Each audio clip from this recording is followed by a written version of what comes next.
Hello everyone, this is John Hashmat and welcome to Physics Simply. In this video, I will be solving the paper 2 exam for May-June 2019, variant 1. So let's get started. Question 1 says which quantity can be measured directly using a micrometer screw gauge? So that would be a very small distance. It is not area. This is not a direct measurement. It is not mass. It is the thickness of a sheet of paper. Yes, not volume. This is not direct measurement. So the answer here is C. Question 2 says the velocity of an object increases from 30 meters per second to 50 meters per second in 5 seconds. What is the average acceleration of the object? So acceleration is equal to the change in velocity over time. So final velocity 50 minus initial 30 over the time taken 5 seconds. That would give an answer of 4 meters per second squared. So we choose C. Question 3 says a heavy metal ball falls vertically downwards through air past 4 equally spaced levels J, K, L, and M. The times taken to fall from one level to the next are measured. Where is the speed of the ball greatest and which time is the shortest? So basically they're asking about the same thing because the shortest time happens when there is the highest speed for the same distance. So that would be at the bottom because as the ball moves downwards, as it falls under gravity, it accelerates. So at the end, it will have the highest speed. So highest speed is between L and M, and the shortest time again between L and M. So we choose D. Question 4 says a body is moved from place X to place Y where the gravitational field strength is different. What happens to its mass and to its weight due to the move? So the mass does not change, it stays the same, and the weight changes because it depends on the gravity field strength. W is equal to mg, the gravity field strength is g. So as g changes, W changes. So here we choose C. Question 5 says the diagrams show 4 solid blocks with their dimensions and masses. Which block has the greatest density? We have area and height and mass. So we can calculate the volume by dividing the mass by the area multiplied by height. So the mass here is 14 divided by the area 10 multiplied by 2. That would give an answer of 0.7. For B, we have the mass 48 divided by the area 20 multiplied by the height 2. That would give an answer of 1.2. For C, we have the mass 54 divided by the area 10 multiplied by the height 2. That would give an answer of 2.7. For D, we have the mass 68 over the area 20 by the height 2. That would give an answer of 1.7. So the greatest number here is C. Question 6 says a student wishes to determine the spring constant of a spring where it obeys Hooke's law. Different loads are hung from the spring and its length is measured for each different load. The table shows the results of the experiment. So we have the weight starting from 0. So this is the original length of the spring without any loads. What is the value of the spring constant? We can use this load to calculate the spring constant. It is equal to the force divided by the extension. And here the force is 2 newtons and the extension is the difference between the new length, which is 20, minus the original length, which is 12. So that gives an answer of 0.25 newtons per centimeter. So the answer is D. Question 7 says a mass of 20 kilograms is held stationary by a rope passing over a frictionless pulley. What is the tension T in the rope? So the tension must support the weight of the object, and the weight is calculated as mass times gravity acceleration. So we have 20 times 9.8, which gives an answer of 196. So we can approximate that to 200 newtons. So the answer is D. Question 8 says a boat starts moving across a river at velocity v perpendicular to the river bank. The boat encounters a current along the river of velocity u as shown. Which vector diagram shows the resultant velocity r of the boat? So we can do a head-to-tail addition or a parallelogram addition as a graphical representation. So if we start with velocity u in this direction as drawn in the question, and then from the end of this arrow we draw the second arrow of v. So we have the start of the diagram here and the end of the diagram here. We connect the start to the end and the direction is from the start to the end. Or adding as a parallelogram, we start both vectors from the same point. So from this point we draw the two vectors and then we close the parallelogram by drawing parallel lines to the original vectors, and we draw a diagonal starting from the starting point of the diagram, and these two vectors will be the same. So we choose the vector diagram that has the same direction as the one we've drawn. So this would be the one. so we choose C. And it is similar to the one we've drawn as head to tail addition. Question 9 says a ball of mass 0.50 kilograms falls and hits the floor at 10 meters per second. It rebounds with a speed 8 meters per second as shown. The collision between the ball and the floor lasts for 0.50 seconds. What is the average force acting on the ball? So force is equal to the change in momentum over the time. So we have the mass, which is 0.50 multiplied by the change in velocity. So 8 as a final velocity and negative 10 because it was in the opposite direction. And we subtract to calculate the difference, so 8 minus negative 10 over the time, which was 0.50 seconds. That gives an answer of 18 newtons, but this is in the positive direction, which we chose to be upwards. The 8 was positive and the 10 was negative while we were solving the question. You are free to choose whatever direction to be positive or negative. In this case, I chose positive to be upwards, so the answer is upwards, so we choose C.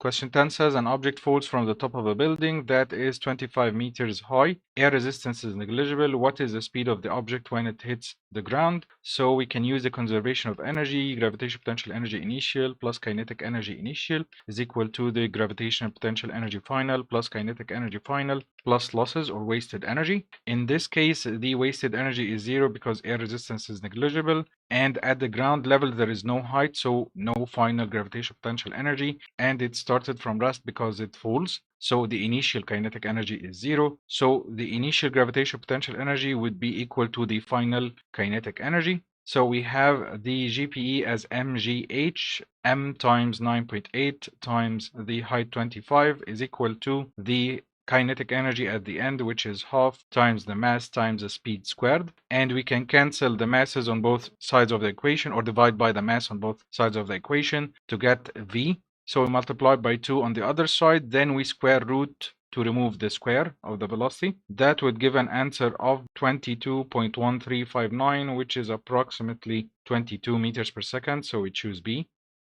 Question 11 says a machine is very efficient. What does this mean? It produces a large amount of power. No, it must be a comparison between the useful output and the total input. It uses very little energy. No, again, it must be a comparison. It wastes very little energy. Yes, that would be the difference between the output and the input. It works very quickly. It does not matter. So the answer here is C.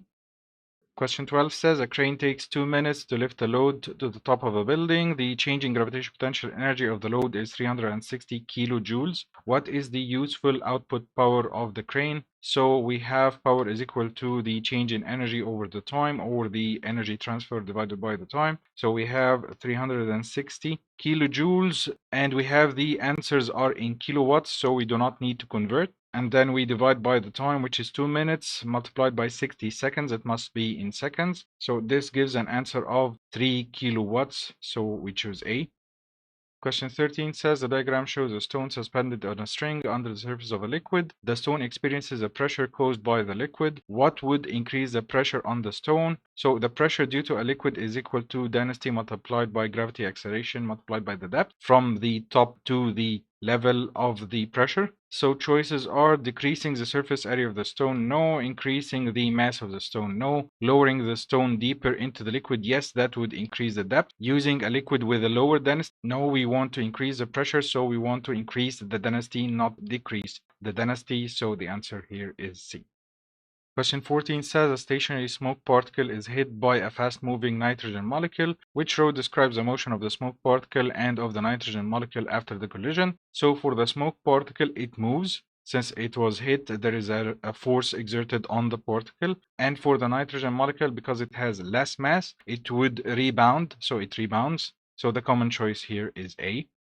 Question 15 says a night storage heater contains a large block of material that is heated electrically during the night. During the day, the block cools down, releasing thermal energy into the room. Which thermal capacity and which nighttime temperature increase will cause the most energy to be stored by the block? So energy is equal to the thermal capacity multiplied by the change in temperature. If we need the increase in energy to be high, we need both of these values to be high, so thermal capacity large and temperature change would also be large, so we choose A.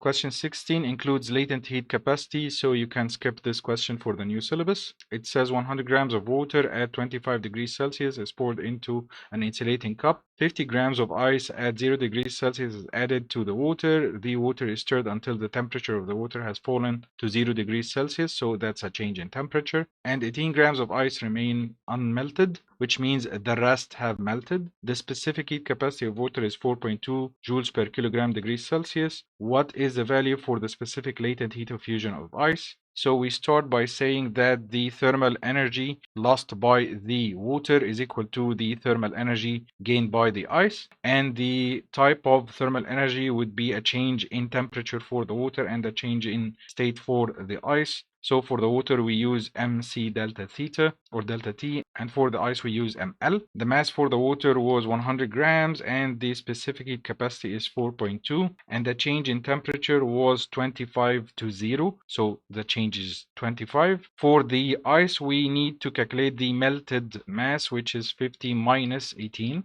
So 18 was remaining. We removed 18 from the 50, the total, to get the amount of ice melted. And then we multiplied by the latent heat capacity. So we divide by this bracket to get the value for L. And this gives an answer of 328.125, which is approximately 330 joules per gram. So we choose B.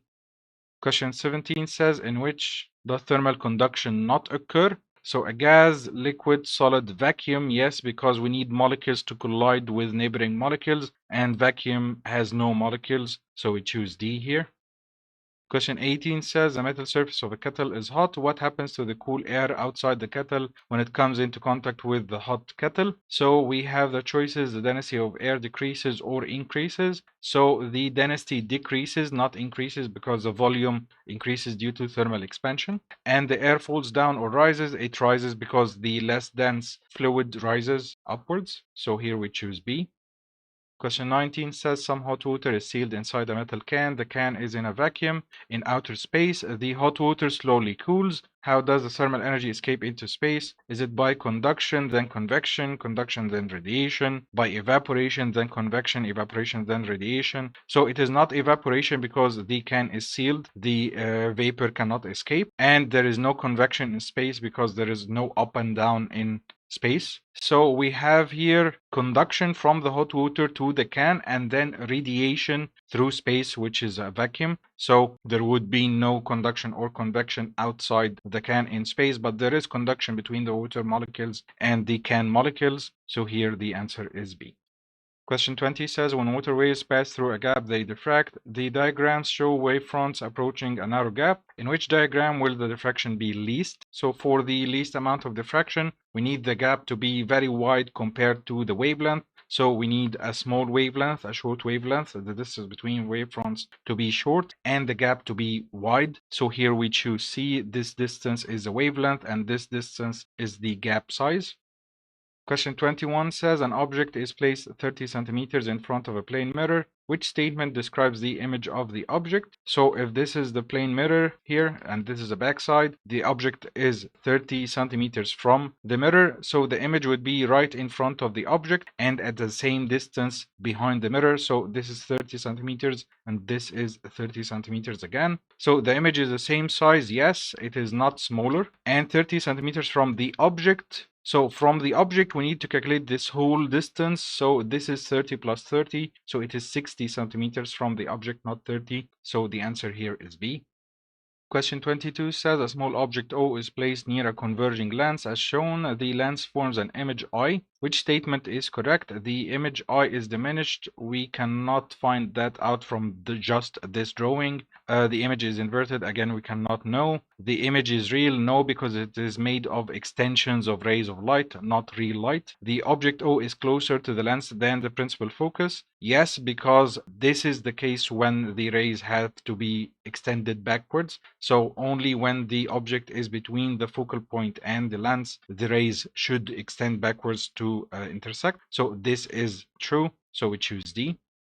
Question 23 says an eclipse of the sun happens when the moon comes between the earth and the sun. Which statement is correct? Infrared radiation from the sun disappears before visible light, and ultraviolet radiation or ultraviolet radiation from the sun disappears before visible light and infrared radiation. Visible light from the sun disappears before ultraviolet, or they all disappear at the same moment. They all disappear at the same moment because they all have the same speed. So we choose D. Question 24 says a pulse of sound is produced at the bottom of a boat. The sound travels through the water and is reflected from a shoal of fish. The sound reaches the boat again after 1.2 seconds. The speed of sound in the water is 1,500 meters per second. How far below the bottom of the boat is a shoal of fish? So for an echo, because the wave is traveling forward then backwards, we say that the speed of sound is equal to twice the distance over the time. So we have the distance as a subject is equal to the speed multiplied by time over 2. So we have 1500 multiplied by 1.2 and then divided by 2. That gives an answer of 900 meters. So we choose B. Question 25 says, what is the approximate value for the speed of sound in air at normal temperature? So it is usually 300 and something, so 340 meters per second. So we choose A. Question 26 says, why is soft iron used for the core of an electromagnet? The choices are: soft iron easily becomes a permanent magnet. No, it becomes a temporary magnet. Soft iron is a good electrical or thermal conductor. No relation to conduction. Soft iron loses its magnetism when the current in the coil is switched off. Yes, it is magnetized when the current is on and demagnetized when the current is off. So the answer here is D. Question 27 says diagram 1 shows two thin uncharged strips of plastic. Diagram 2 shows the same strips after they have been rubbed with a dry cloth, so they repel because they moved apart. Which row describes the charge on the strips after rubbing and the force between the strips? So the force between the strips is repulsion, and that happens when the charges are the same or like charges. So the answer is D. Question 28 says a cell has an electromotive force of 1.5 volts. What does this statement mean? The cell converts 1 joule of energy when driving 1.5 coulombs of charge. No, when driving 1 coulomb of charge. So 1.5 joules of energy, 1 coulomb of charge around a complete circuit. That would be the definition of electromotive force. So the answer is B. Question 29 says, which two changes to a metal wire both increase the resistance? Decreasing its length, no. Increasing its length, yes. Decreasing its thickness, yes. Increasing its thickness, no. So increasing length and decreasing its temperature, no. We must increase the temperature to increase the resistance. Increase the temperature, yes. So the answer here is C. Question 30 says the diagram shows a circuit containing a DC power supply, a motor, and a variable resistor. 3 ammeters X, Y, and Z show the current in different parts of the circuit. The reading on X is 4 amperes. Which statement is correct? The readings on Y and Z are both less than 4, both equal to 4, greater than 4. The reading on Z is 0. So this whole circuit is connected in series, so the current in every component or every section of the circuit would be the same. So equal to 4, not less, not greater, and not 0. So the answer here is B. Question 31 says a lamp is to be connected in a circuit so that the potential difference across it can be varied from 0 to 6 volts. Which circuit would most be suitable? So for the choices A, C, and D, we all have the lamp in parallel with the power supply directly. So this is not accepted because the 6 volts will all be on the variable resistor and the lamp. And here again for the fuse and the lamp, it'll take the whole 6 volts of the battery, and the same thing, the resistor and the lamp will have the full 6 volts of the battery. But in this choice, we have the length connected with the lamp can vary, so the voltage across the length and the lamp can vary. So we choose B as a variable potential divider. Question 32 and 33 are about logic gates, so you can skip these questions for the new syllabus. Question 32 says which logic gate is represented by the symbol shown. This would be an AND gate, so we choose A. Question 33 says the diagram shows a combination of logic gates. We have an OR gate, then a NOT gate. So this reverses the output of an OR gate. So this would be an OR gate. So the answer is B. Question 34 says an alternating current power supply is connected in series with a resistor R and a diode. Which graph shows the voltage V across the resistor R varies with time? So we have one diode that causes half wave rectification, which means there will be no alternating current, no positive and negative. And this is a full wave rectification. This is also full wave rectification. So it's not B and D. It would be C. So half of the current is working and the other half is not working, so the answer here is C. Question 35 says an electric heater is plugged into the main supply using a fuse plug. The current in the heater is 10 amperes. The cable attached to the heater is rated at 15 amperes. the fuses available are rated 1 ampere, 3 amperes, 5 amperes, and 13 amperes. Which fuse should be used? So we need something to protect the heater, not the wire. So we need something just above the 10 amperes. So we choose the 13 ampere fuse.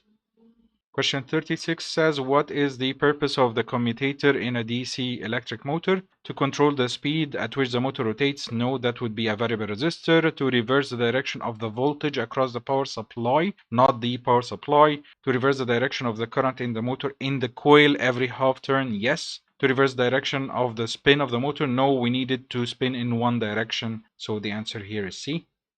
Question 37 says the diagram shows a wire between two magnetic poles. The wire is connected in a circuit with an ammeter. The wire is moved downwards towards the bottom of the page. A current is induced in the wire. In which direction is the force on the wire caused by this current? So according to Lenz's law, the induced current in electromagnetic induction opposes the motion. And if the motion is downwards, the force would be opposite to downwards, which is upwards towards the top of the page, not left, not right, not bottom, so to the top of the page. So the answer is D.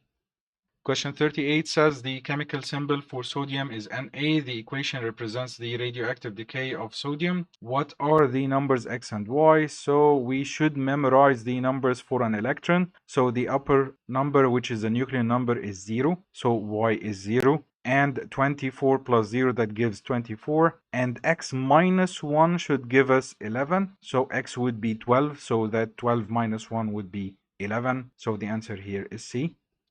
Question 39 says a radioactive source emits alpha, beta, and gamma rays into a vacuum where there is a magnetic field. The magnetic field acts perpendicularly into the plane of the paper. The path X, Y, and Z of 3 types of radiation through the magnetic fields are shown. So which radiation follows the path X, Y, and Z? So Y is the undeflected ray, that would be gamma rays. X has a small deflection and Z has a large deflection in the opposite direction. Small deflection is for alpha particles and large deflection is for beta particles. So X is alpha and Y was gamma and Z is beta particles. So the answer here is B. Question 40 says a student measures the level of radiation emitted from a radioactive substance. He places a detector very close to the substance. He puts different absorbers between the radioactive substance and the detector. The student's results are shown. These results are corrected for background radiation. So for none of the absorbers placed between the detector and the source, the reading was 95. When a thin piece of paper was placed, the reading decreased, which means there is an alpha emission because paper stops alpha radiation. And when placing few millimeters of aluminium, the reading did not change. Then after placing several centimeters of lead, the reading decreased again greatly. So there would be gamma radiation because several centimeters of lead would decrease the amount of gamma radiation passing through. So there is alpha radiation and gamma radiation, but there is no beta emission. So we choose alpha and gamma rays only. So the answer is B. This was the end of the exam. I hope you enjoyed this video and found it useful. Keep practicing and I will see you in another video.